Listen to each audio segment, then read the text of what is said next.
আসসালামু আলাইকুম রহমতুল্লাহ বারাকাত। শুরু করতেছি পরম করুণাময় অসীম দয়ালু আল্লাহ তাআলার নামে। প্রিয় দর্শক, এই জমিটি আজকে আমরা চাষ দিতেছি। এখানে 3টি ফসল চাষ করব।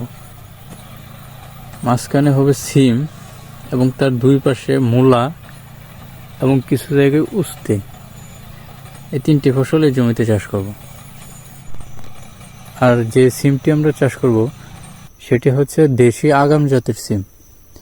জাতির নামটি হচ্ছে বাড়ি 1।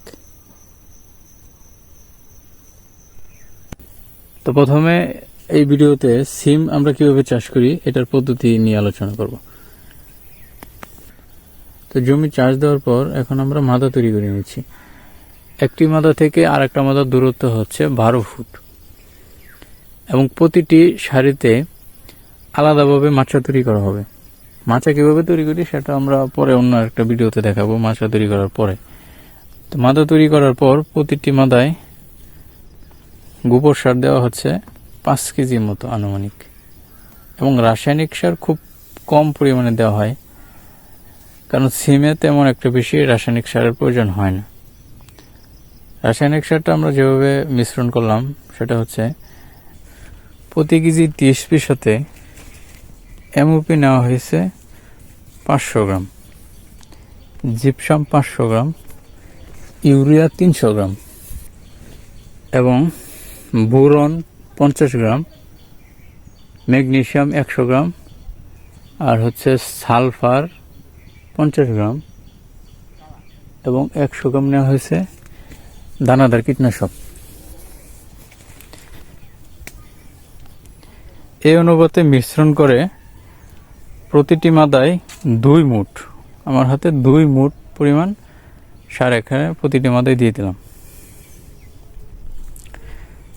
তারপর এটা মাটির সাথে উলট পালট করে এটা রেখে দেব 7 দিন পর্যন্ত। সার মিশ্রণ করার আজকে হচ্ছে 8 দিন চলে গেল।